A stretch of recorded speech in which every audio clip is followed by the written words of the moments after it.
Complete. Start of verse 10. Abasefezu 6:10 ivesi. Ngidolaza ngane inkonzo. Akufundele lokho guys.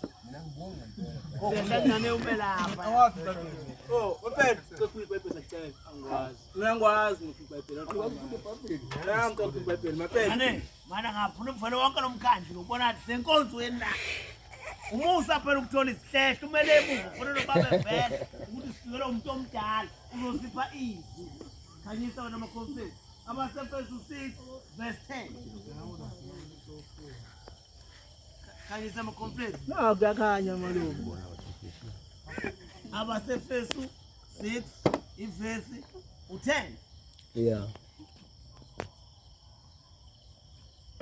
My complex phela khombisa. Angiboni anginazo iBhayibheli, anginazo iBhayibheli na old usungenza ingane. Ngathi kufundwa lapha emjabulise.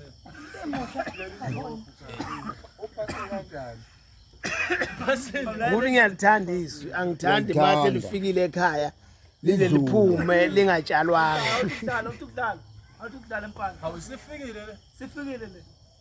Izimbo. Ay sorry man mfana wami. Let's test.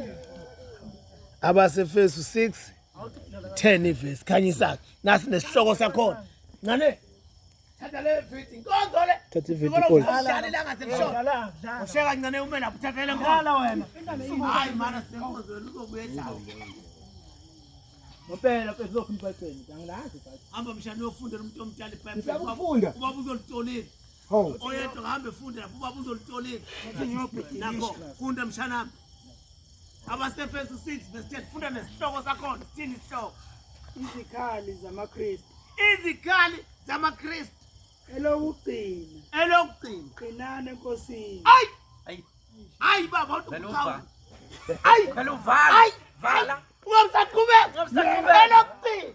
Yeah. Qinana enkosini. Hey. Hayi etshwaleni. Yeah. Hayi ensangweni. Yeah. Hayi amantombazaneni. Yebo. Hayi ebugebengweni. Yebo. Qinana enkosini. Hayi baba. Yabona. uNkulunkulu akubusise baba. Elokugcina. Qinana enkosini. Siya esontweni kusasa. Amen. Amen.